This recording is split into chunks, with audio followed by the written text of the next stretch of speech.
Hello everyone, welcome back to the channel. This is Wayne.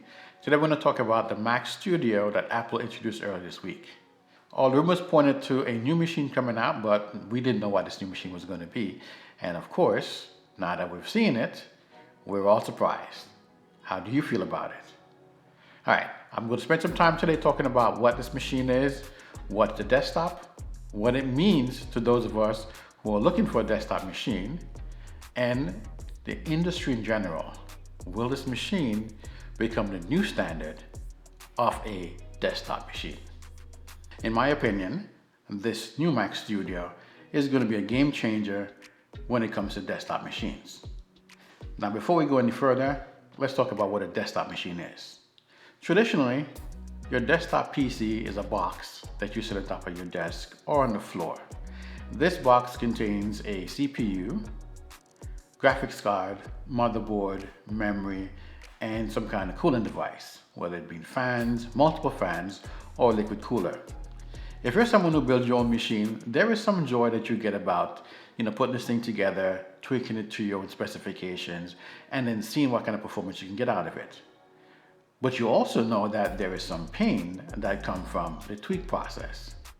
Now, if you're the kind of person that likes to tweak your machine for maximum performance, then you start to doing some overclocking, whether it's on the memory, GPU, or the CPU to get the best performance out of these machines. But you also know that there's some pains that comes from doing this. Is it going to work consistently, or is it going to crash after 10 minutes of use? If you push it too far, how much cooling is it going to need? Is the cooling device enough? Do you have to go out and buy some more? Or is this machine going to keep crashing and you're just going to have to put it back to factory specs? All right, so now we've gotten that out of the way.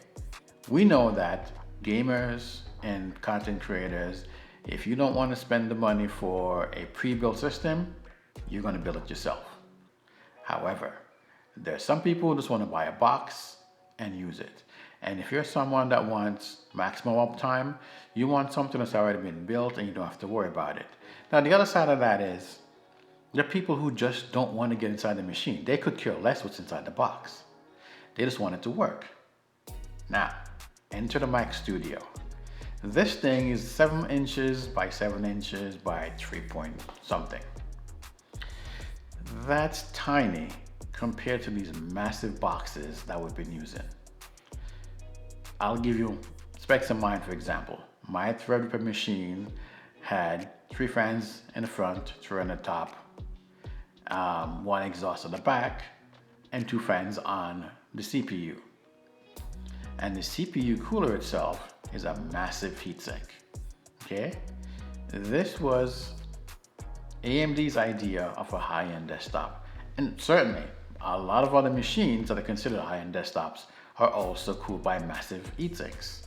The Mac Pro, that 50,000 beast, if you spec it all the way up, is also one of those machines. So here we are in 2022, and we have a very small box that's performing close to on par and maybe even better than today's most high-performance CPU and GPU. Now, we know most manufacturers cherry pick their specs to kind of say, hey, we're good over here, and look at all these wonderful things. But then in some area, they're not as good. They all do it. AMD, Intel, NVIDIA, everybody does it. So Apple doing it, it's also the same thing. But I can say that my experience with the Mac Pro, or rather the MacBook Pro, is that it really performs in areas that I want to perform. I can't talk about the other areas, and a lot of people are saying that, hey, it does good in this, it doesn't good in that. But as we know, there's the reason why you have 2 or 3 different versions of operating system for people to use: Linux, Windows, and Mac. Those are the 3 predominant ones that we know about, and you could be in either camp. But I think most people will admit that all of them have their drawbacks. So now let's spend a little bit of time on the Mac Studio. What does it come with? Well, first off, they start with the M1 Max chip. 10-core CPU, 24-core GPU, goes all the way up to the 32-core GPU. At $1999, you get the 24-core GPU version. You can spec that up all the way up to $8,000, and that will net you the 20-core CPU 64-core GPU, and up to 120 gigs of RAM and an 8 TB hard drive. That'll drain $8,000 plus out of your pocket. Okay? Not cheap. However, that's cheaper than the Mac Pro. The Mac Pro and its top spec can cost 50 grand. Yes, that's car money. Okay? So, getting something that can do close to it or better performance in certain areas for even a tenth of the price. I mean, come on. Yeah, that's crazy. So they get this machine that can give you this massive amount of performance and still be under $10,000. I think a lot of people are gonna jump on that. Now, everybody doesn't have that kind of money, but most big YouTubers or people who are content creation filmmakers who want something that's compact that they can use, hey, this is gonna be a great machine for them. I'm going to get me one of these new Mac Studios. The footprint is going to be way smaller than what I have in my current backup machine. Okay? The Threadripper is a bigger machine. This other Ryzen PC is smaller, but both of them are still big, heavy boxes. Right? This thing is what, 7 point something pounds? Come on. Who wouldn't want that? You can sit on your desk, it vents out the back. Oh, the cool thing about it is, yeah, they're utilizing the laptop chip, or what we would specify as a laptop chip, but the cooling fans that they put inside this thing is massive. Now, we know that the fans we've seen in the presentation is probably not going to be the ones that you're going to get in the base model machine. So if you made it this far in the video, I'm going to ask for you to subscribe to the channel and give the video a thumbs up. The more thumbs up the video gets, the more people gets to watch it. The YouTube algorithm pushes out the video to more people if it sees a lot more people like the video, so please give the video a thumbs up so we can get out to more folks and grow the channel. If you're currently a subscriber, thank you. If you're not yet subscribed, if you're here watching the video, go ahead and give it a thumbs up. Who is this machine for? Who's going to benefit from this kind of small footprint machine? Is it really going to be as powerful as they say? Knowing the performance that we've got in the M1 Max and the MacBook Pros, we can pretty much assume that doubling the chip is going to give us double the performance and probably a little bit more. So I believe the biggest benefit of this machine is that you can get a really powerful machine in a pretty small footprint that can do the work of what you used to do with a massive PC.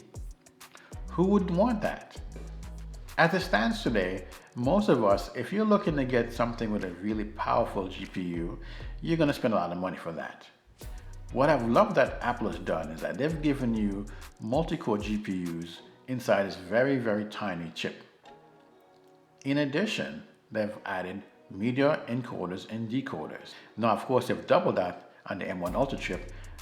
I expect the performance of people who do videos to be massive. I can tell you right now, on my MacBook Pro, if I do a 15-minute video, I typically complete the render somewhere between 3 and 5 minutes, depending on how many pictures and elements I've had added to the video. I called my MacBook Pro overkill. I said it was close to a desktop. So now Apple has made us a desktop, a tiny machine that is going to be a killer performer. So, my 15-minute video, what is it going to be? 1 minute? I think this little box is going to be a game changer because the render time for videos is going to drop dramatically. Well, hey, with the M1 Max, it already cut the performance down to like minutes. A 20-minute video could be done in like 5 minutes or less. If you have a lot of elements inside the video, yeah, it's going to take a bit longer, but not much longer. People who do 4K videos are happy with the MacBook Pro. People who do 8K, 12K, oh my God. 18 streams of 8K video, that's massive. I'm nowhere close to that yet. I'm still chugging along in 4K. But imagine that from that tiny box. I'm impressed. During the presentation, Apple said this machine was 80% faster than their top level Mac Pro. and that's a 28 core Xeon machine. I think that is like really next level performance. So what does this mean for desktop machines? I think this is going to replace a lot of people's current desktops. But let's look at this as far as the entire PC industry. This just turned it on its head. We're used to putting things in a gigantic box to get the best performance, multiple fans, and sometimes multiple graphics cards. Let's be honest. This is something that's totally new. You're talking about a chip that scales from an iPad all the way through a desktop machine. And we still don't know if they're gonna put this inside a new Mac Pro. I mean, it's performing better than the last generation Mac Pro. And there's word that they can probably link two of these chips. The rumor mill keeps going. They can probably stack another layer on top of this one. So imagine if Apple comes out with an M1 Ultra Duo and somehow make it so that you have two of those interconnected on a board. Now we're talking like next level performance, much better than anything we've ever seen in the past. So yes, saying that this is going to change the PC industry, I think it will. Now based upon the price that they're asking for this machine, I can only imagine what they're going to charge for this next level Mac Pro when it comes out.